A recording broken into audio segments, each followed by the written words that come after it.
Em nome do Pai que me criou e do Filho que me resgatou, do Espírito Santo que me santificou. Diga na vontade, reina na minha vontade. Ó minha mãe, eu te amo, tu me amas, não me engole da vontade. A minha alma me abençoa, mãe, para que todas as minhas ações sejam feitas diante de vossos olhos maternais. Vinde, ó Espírito Santo, vinde por meio da poderosa intercessão do Imaculado Coração de Maria, vossa amadíssima esposa e nossa mãe. Amém. Vamos lá. Trecho 4167, 30 de dezembro de 1902. O Senhor a faz ver terremotos, destruição de cidades e lhe fala de sua vontade. Encontrando-me em meu estado habitual, me parecia ver a Santíssima Trindade, e eu no meio deles, como se quisessem resolver o que deviam fazer com o mundo. Então parecia que diziam: se ao mundo não se lhe mandam fortíssimos flagelos, tudo terá terminado para ele em matéria de religião e se voltarão pior que os mesmos bárbaros. Enquanto dizia isso, parecia que guerras de todas as espécies, terremotos que destruíam cidades inteiras e doenças desciam à terra. Eu, ao ver isto, tremendo toda, disse: Majestade Suprema, perdoai a ingratidão humana. Agora mais do que nunca o coração do homem se rebelou. Se for castigado, se rebelará principalmente acrescentando ultrajes e ultrajes à vossa majestade. E uma voz que saía do meio deles dizia: o homem pode rebelar-se quando só é mortificado, mas quando é destruído, cessa sua rebelião. Agora aqui não se fala de mortificações, mas de destruição. Depois disto desapareceram, mas quem pode dizer como eu fiquei? Muito mais porque sentia como uma disposição de querer sair deste estado de sofrimentos, e uma vontade não perfeitamente resignada ao querer divino. Via com clareza que a mais feia afronta que a criatura pode fazer ao Criador é opor-se ao seu santíssimo querer. Por isso sentia a pena, temia fortemente que pudesse fazer um ato oposto ao seu querer. E com tudo isso não podia me acalmar. Então, depois de muito esperar, regressou o meu adorável Jesus e me disse: minha filha, muitas vezes eu me contento em escolher as almas, em cercá-las de força divina, de modo que nenhum inimigo possa entrar nela. E eu aí estabeleço a minha perpétua morada. E neste morar que eu faço, que me abaixo, me restrinjo, pode-se dizer, aos mais pequenos serviços. Eu limpo, extirpo todos os espinhos, destruo tudo o que de mal tem produzido a natureza humana, e nela planto tudo o que de belo, de bom, em mim se encontra. Tanto de formar o mais belo jardim de minhas delícias, do qual me sirvo ao meu gosto e segundo as circunstâncias da minha glória e o bem dos outros. Tanto que se pode dizer que já não tem nada de seu, servindo-me só para meu quarto. Então você sabe o que é preciso para destruir tudo isso? Um ato oposto à minha vontade, e tudo isso você fará se você se opor à minha vontade. E eu temo, Senhor, que os superiores possam me dar a obediência de outra vez, a obediência da outra vez. E ele: isso não é coisa tua, e eu as verei com eles, mas nisto está o teu querer. Apesar de tudo isso, não podia me acalmar e ia repetindo em meu interior: que mudança funesta me aconteceu. Quem tem desunido meu querer do meu Deus, que parecia que formava um só. Nossa Senhora, então ela deve estar sentindo uma oposição muito grande a essa vontade de Deus do castigo de querer destruir, né? Então ela não aceita, ou então ela está com medo, de concordar com Deus, porque os padres vão chegar e vão querer o contrário,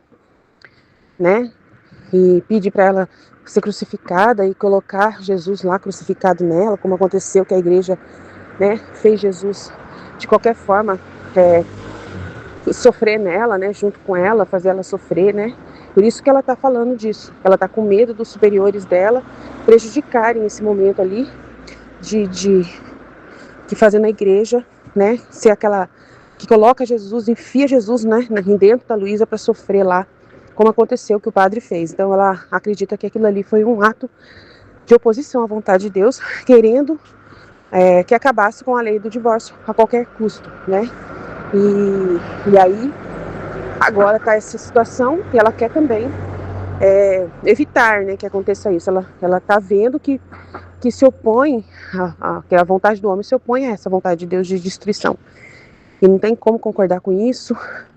E ela está com medo de sair dessa vontade de Deus, porque ela está sentindo a repugnância sobre essa vontade de Deus que vem dos homens, que vão vir dos padres. Ela está com medo. Mas aí Jesus falou, mas é só se eles pedirem, vai ser eles que pediu e eu vou ver com eles, eu não vou ver com você. Você não pode sair da vontade divina, né, de jeito nenhum. E aí ele fala, eu sou essa pessoa que faz isso, transformo você num jardim para mim, numa morada perfeita para mim, e se você faz um ato de vontade sua, você destrói tudo que eu fiz, tudo. Então, já era, né? Então ela não pode ficar de jeito nenhum se opondo, como ele disse, né? E nós também não, né? Também não.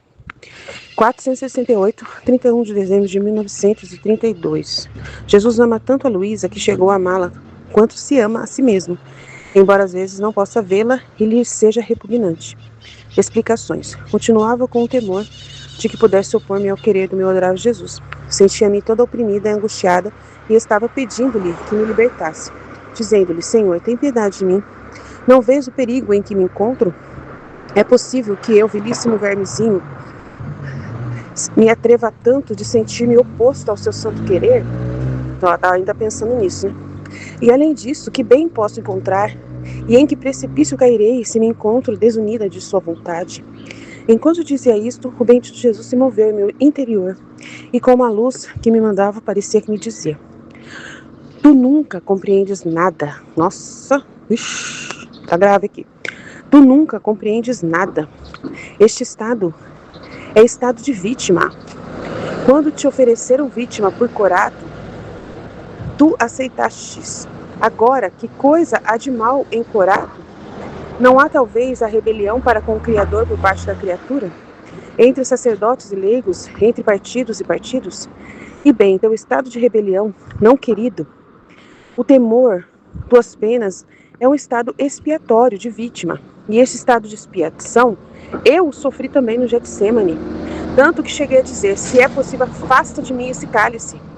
Mas não se faça minha vontade, senão a tua. Enquanto que em todo o curso da minha vida a tinha desejado tanto, até me sentir consumir. Ao ouvir isto, parece que me acalmei. Até que enfim ela entendeu, né? E me senti fortificada, e lhe pedi que derramasse em mim suas amarguras. E havendo me aproximado de sua boca, por quanto chupava não saía nada, só um fôlego amarguíssimo, que me amargava todo o interior. E eu vendo que nada derramava, disse, Senhor, já não me amas? Se você não quer derramar amargura, pelo menos derrame suas doçuras. E ele, mas bem te amo mais, e se você pudesse entrar em meu interior, veria com clareza em todas as minhas partículas um amor especial para você. E algumas vezes te amo tanto que chego a te amar, quanto me amo a mim mesmo. Se bem, às vezes, não te posso ver, e você me é nauseante. Né? Às vezes ele não pode vê-la e ela é nauseante a ele. Estas últimas palavras foram como um relâmpago em meu pobre coração. Pensar que nem sempre era amada por meu amante Jesus. Meu Deus, ela só pensa nisso. Ela só pensa na parte negativa, né? E que em ocasiões chegava a ser uma alma abominável. Se ele mesmo não tivesse corrido a explicar-me esse significado, eu não teria podido viver mais. Olha só como ela é. Ela é muito orgulhosa, não sei a palavra. Ai, imagina assim, você ama muito uma pessoa e essa pessoa fala que em algum momento você é abominável. E você, mas ela falou que ama você mais do que ela mesma e muitas vezes. Você fica só na parte negativa, você não fica na parte positiva. Nossa, ele me ama mais do que a mim mesmo, que coisa. Em alguns momentos eu fico feia. Claro, eu sou humana, sou pecadora, claro que tem horas que eu tô feia, né? Tem horas que eu tô, né? Meu, não tem nada de errado nisso. Mas aí ela fica, parece que ela não pode viver mais com essa ideia, né? Aí é muito difícil para você, ele fala, né, pobre filha, é muito difícil isso para você, você encontrou a minha sorte. Eu era sempre o que era, uno com a Trindade Sacrossanta e nos amávamos com amor eterno, indissolúvel, porém coberto como vítima de todas as iniquidades dos homens. Meu exterior era abominável ante a divindade, tanto que a justiça divina não me perdoou em nenhuma parte, tornando-se inexorável até me abandonar. Tu és sempre como és, igual comigo. Mas como desempenhas o estado de vítima, o teu exterior aparece ante a divina justiça coberto das culpas dos outros. Eis porque te disse essas palavras de te achar nauseante e abominável, né? Sem embargo, tu tranquiliza-te, porque te amo sempre. Dito isso, desapareceu. Parece que o bendito Jesus desta vez tinha vontade de me inquietar, mas logo me dá a paz. Seja sempre bendito e agradecido. A Luísa é muito cheia dela mesma, gente. Ela é muito cheia de eu. Meu Deus do céu. É o ser humano, né? É um ser humano comum como todos, né? E tá aprendendo com Jesus ali, do mesmo jeito que nós, né?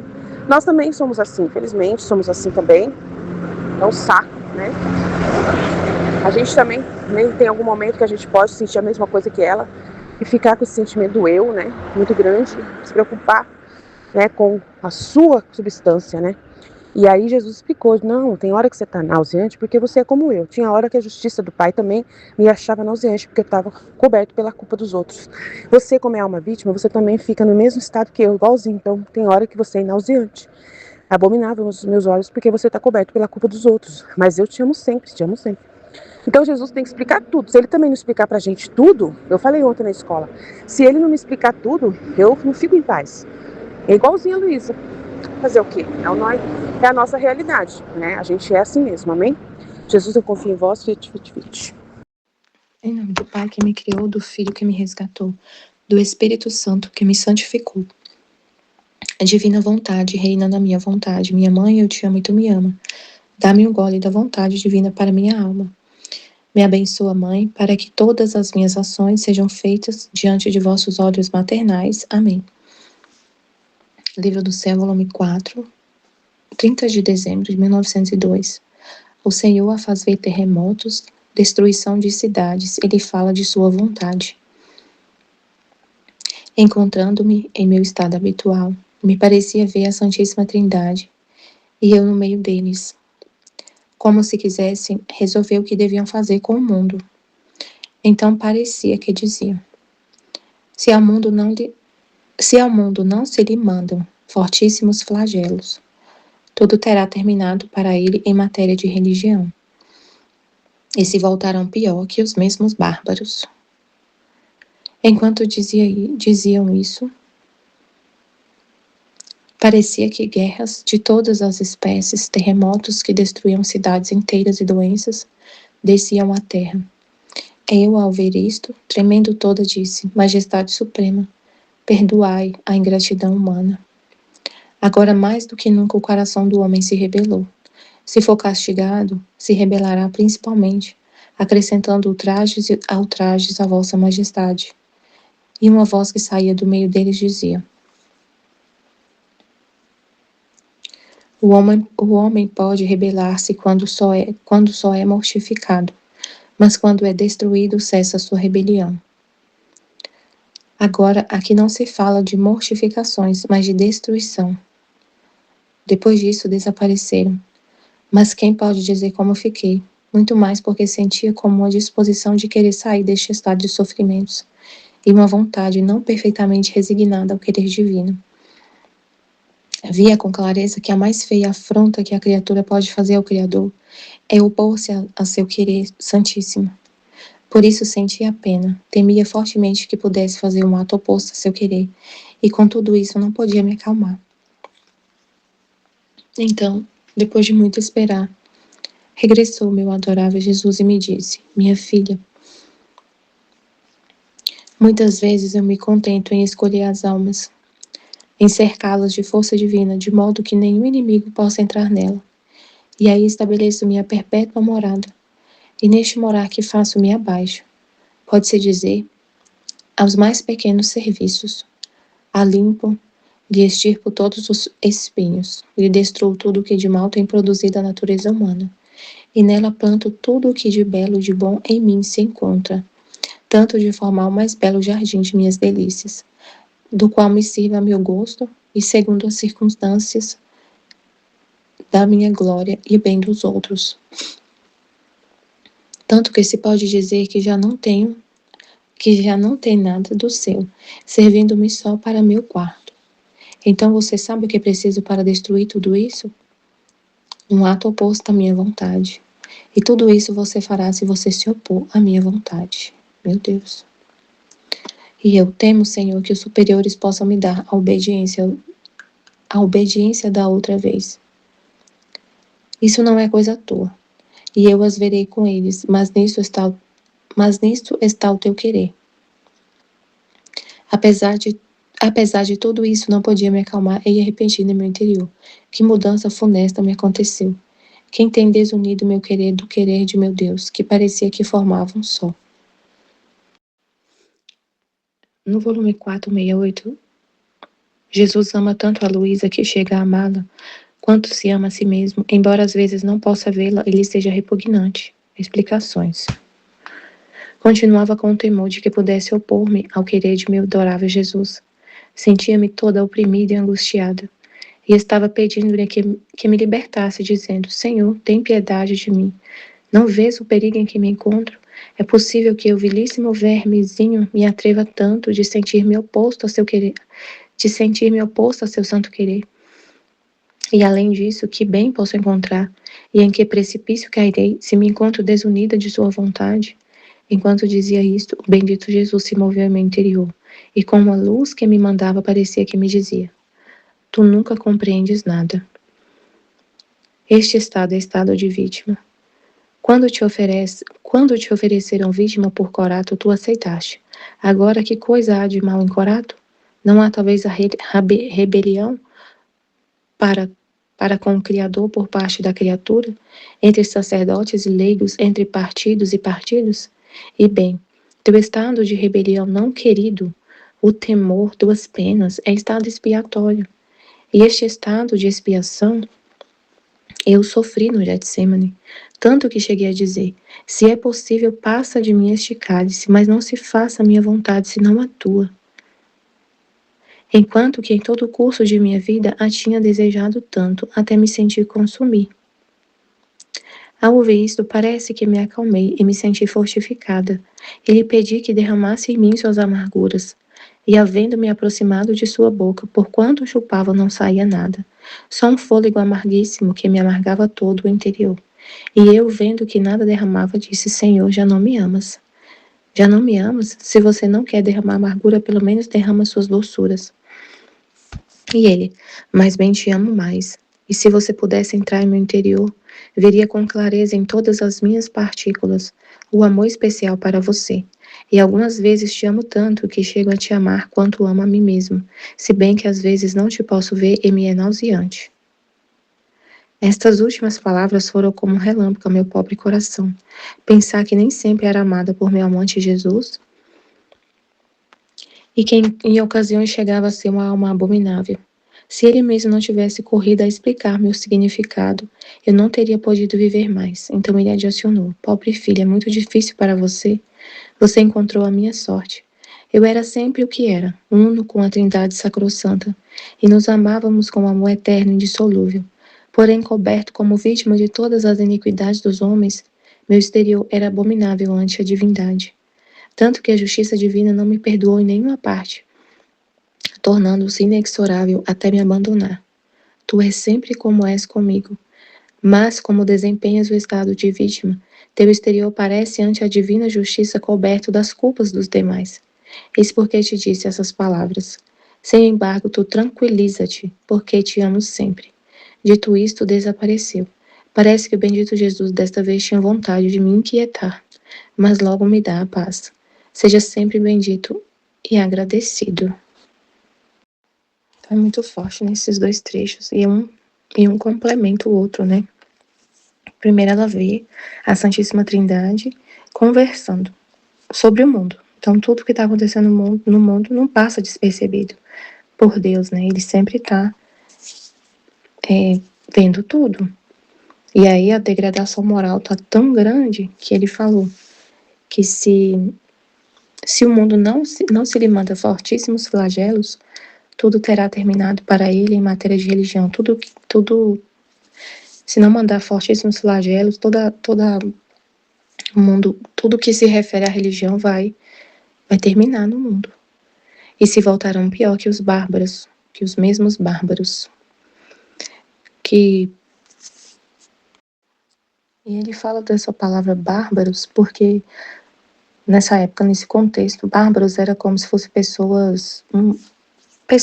a pessoa que se afasta da religião, da moral da religião. É uma sociedade civilizada, mas sem moral, sem a religião, sem moral, sem Deus. Então, se a humanidade não sofrer fortíssimos flagelos, tudo terá terminado em matéria de religião. E se voltarão pior que os mesmos bárbaros. E ela via guerra, terremoto, destruição de cidades inteiras, e ela sempre diante de Deus pedindo misericórdia, né? Pedindo misericórdia. E ele disse que ele estava, e aí a Santíssima Trindade fala, ela falou, o homem pode se rebelar mais ainda se tiver mortificação, né? E ele falou, não se trata de mortificação, mas de destruição. É muito forte, né, o que ele fala. Aí, assim, que mais é central, assim, nesse trecho, é essa parte que ele fala da união com a vontade divina. Ela sentia como uma disposição de querer sair do estado de sofrimento e uma vontade não perfeitamente resignada ao querer divino, mas ela sofria por causa disso. Aí o outro trecho já explica, né, porque que até isso que ela sentiu dessa de não estar totalmente resignada, ela falou assim, ó, sentia como uma disposição de querer sair deste estado de sofrimento. Ela é importante o jeito que ela fala, né? Interessante o jeito que ela fala. Como se fosse uma disposição. Não era assim, eu saí, eu quis sair, eu saí, eu não quero mais sofrer, não sei o quê. E eu tô rejeitando tudo. Não, ela fala como se fosse uma disposição de querer sair deste estado de sofrimento. E ela, do que Deus queria para ela, né? É uma vontade não perfeitamente resignada ao querer divino. Até o jeito de falar, a gente vê como ela tem medo de sair da vontade divina, como ela sente dor ao sair, ao pensar que vai sair.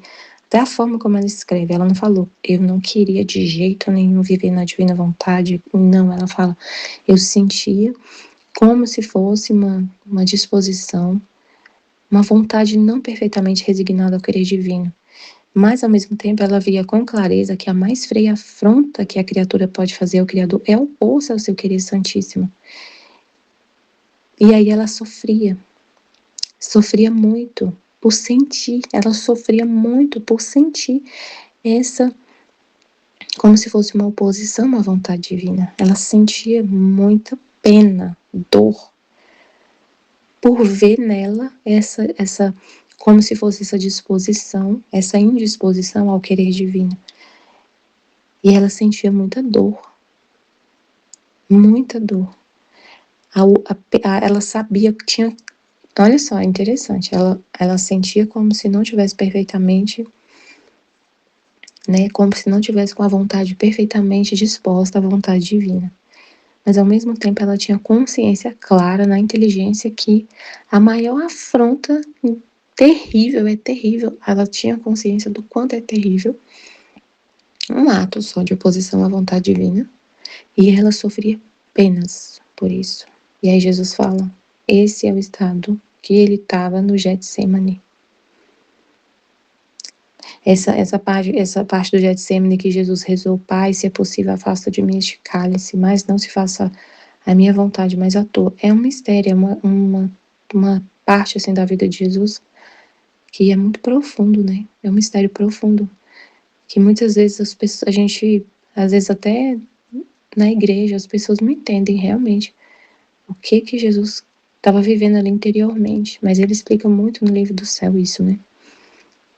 Então, o que eu entendi, pelo que está nesse texto aqui, ele sentiu porque ele está falando do seu estado era do Getsemane. Então, ele sentiu ele tomou sobre si tudo do homem. Mas aí, olha o que ela falou. Ela falou que sentia como se fosse uma oposição. Mas, ao mesmo tempo, ela sentia um sofrimento por sentir essa oposição. Então, foi isso que Jesus sentiu. E ele suou sangue para expiar. E ele suou sangue para expiar essa oposição do homem à vontade divina. Porque ele sentiu como se fosse... Ele sentiu o que o homem sente. Ele sentiu o que o homem sente. Como se fosse essa oposição. Mas ele sofreu até suar sangue por sentir ele sentiu o que o humano sente. A Luísa tá sentindo. Aí ele explicou direitinho isso aqui, né? Ele falou assim, você não se colocou como vítima por Corato? E o que tem em Corato? Rebelião. A vontade divina. Rebelião. Olha aqui, ó. É muito importante entender essa parte, né? ela continuava com o temor de que pudesse opor-se ao querer de meu adorável Jesus. Ela não tinha se oposto. Ela ficava com temor de que pudesse se opor. Só de pensar em se opor, ela já sofria. Só de pensar em se opor, ela já sofria. Aí ela falou, não, Senhor, tem piedade de mim, não vê o perigo em que me encontro? É possível que eu virisse meu verbo, me atreva tanto de sentir meu oposto a seu querer? Ela estava sofrendo. Aí ele falou, tu não compreendes nada, nunca compreendes nada. Este estado é estado de vítima. Quando te ofereceram vítima por Corato, tu aceitaste. Agora que coisa há mal em Corato? Você é vítima por Corato, então você vai... O que está acontecendo em Corato? Não há talvez a rebelião contra o Criador, a rebelião para com o Criador por parte da criatura? Entre sacerdotes e leigos, entre partidos e partidos? E bem, teu estado de rebelião não querido. Ela estava no estado de rebelião, só que ela não queria estar no estado de rebelião. Seu estado de rebelião não querido, o temor, tuas penas, é estado expiatório, que expia esse estado de você. Você está sentindo uma rebelião, mas você não quer sentir. Você está sentindo como se fosse uma rebelião à vontade divina. Mas você não quer sentir. E você está sofrendo. Sofrendo porque está sentindo isso. E você sabe com clareza que isso é a maior ofensa que você poderia fazer. Você sofre por isso. É estado expiatório. E este estado de expiação, eu sofri no Getsemane. Ele sofreu isso no Getsemane. Ele sentiu essa rebelião do homem à vontade divina. Qual é o estado da humanidade? É o que Jesus sentiu, a rebelião à vontade divina. E ele sentiu e sofreu. O homem faz isso e não sofre. O homem se rebelou e não sofreu, e não sofre. O homem se rebela contra a vontade divina e não sente nenhuma pena, nenhuma dor. Ele vive em rebelião à vontade do Criador. O homem é assim. E a alma que vive na divina vontade, ele está falando aqui dele no Getsemane e a Luísa como vítima. Ela estava sentindo isso, o estado dela. Ele até falou para ela, você nunca entende nada.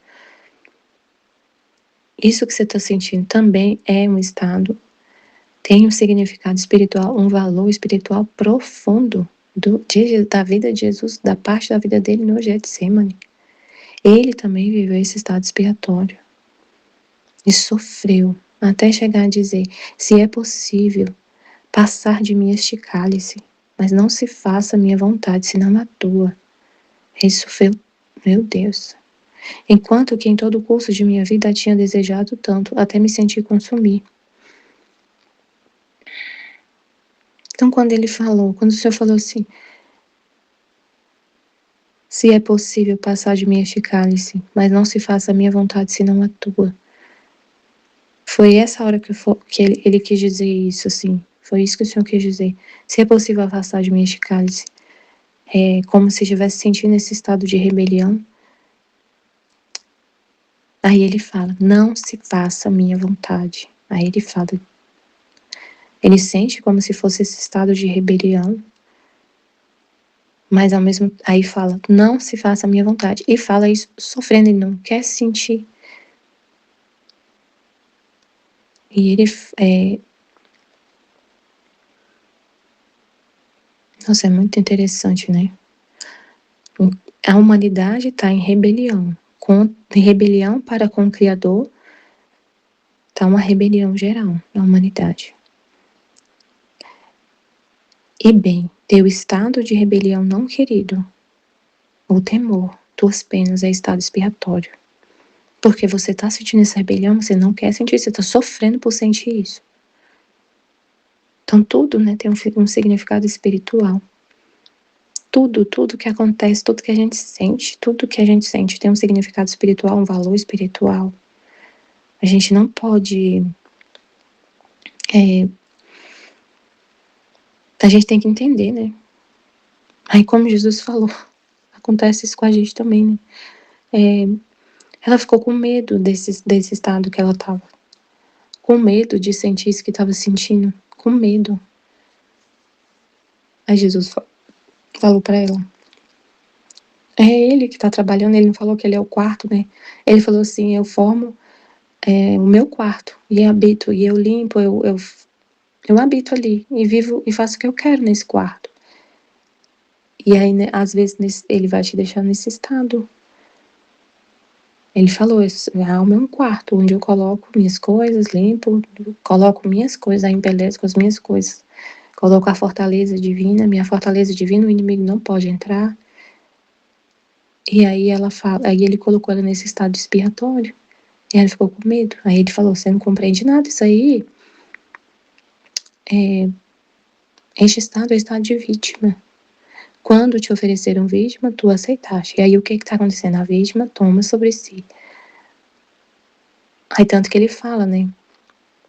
Tanto que ele falou, ela falou, parece que mudou o amor. Ele falou, não mudou, eu te amo como amo a mim mesmo. É um amor infinito. Mas às vezes nem posso olhar para você. Como assim? Parece que tá contraditório. Não, porque você tá como a minha humanidade, carregada com os pecados do mundo. E a justiça olhava para a minha humanidade e tinha repugnância, tanto que não perdoou. Caiu o castigo em Jesus, porque ele carregava os pecados de toda a humanidade, e ela como vítima também fazia a mesma, tá? Ele olhava e via também como se fosse a humanidade dele. Uau, incrível, né? Muito incrível. Então, assim, a gente tem que entender. Aí ele fala também uma coisa muito impressionante, né? Ele forma esse quarto, essa habitação. Mas basta que a gente, um ato oposto à vontade divina para perder tudo. Não significa assim, minhas fraquezas. Não, é a nossa disposição interior. A nossa disposição. Se a gente não está disposto a querer o que Deus quer. Se a nossa vontade não está disposta. Se a nossa disposição interior não... Tipo assim, a Luísa, ela estava sentindo como se fosse essa rebelião à vontade divina, mas ela estava sofrendo muito. Ela sofria muito. Jesus suou sangue nesse estado expiatório, né, que ele fala do Getsemane. Ele suou sangue. Agora, se a gente sente uma rebelião contra a vontade divina, contra o que Deus quer, e não está sofrendo, sua disposição ali não está mais, você não está mais querendo viver na vontade divina. Se você sente, por exemplo, uma rebelião, sabe o que Deus quer, numa situação, né, em alguma situação você sabe o que Deus quer, qual é a vontade dele, e aí você tem uma disposição de não querer isso que Deus quer, e pensa que isso é o melhor. O melhor é fazer o que eu quero, não o que está acontecendo, não o que está sendo proposto, não o que Deus quer. Eu sei o que Deus quer, mas eu não quero. E conscientemente você não quer e acha que isso é o melhor. Não, eu sei o que Deus quer, mas eu não vou fazer isso que Deus quer, que é a vontade divina, e eu vou sair. Eu não quero, eu quero viver na minha vontade, eu quero fazer a minha vontade, consciente, plenamente consciente. E não sofre nenhuma dor por isso. Não tem nenhuma, não tem ali, não sofre nada. E conscientemente sabe que está fazendo a própria vontade. E pensa assim, isso é o que eu tenho que fazer. Eu quero fazer isso. Eu quero agir sozinha. Aí destrói tudo. Destrói tudo. Tem que estar constantemente disposta, a sua vontade disposta à vontade divina. Constantemente. Amém, Fiat Jesus. Eu confio em vós. Amém.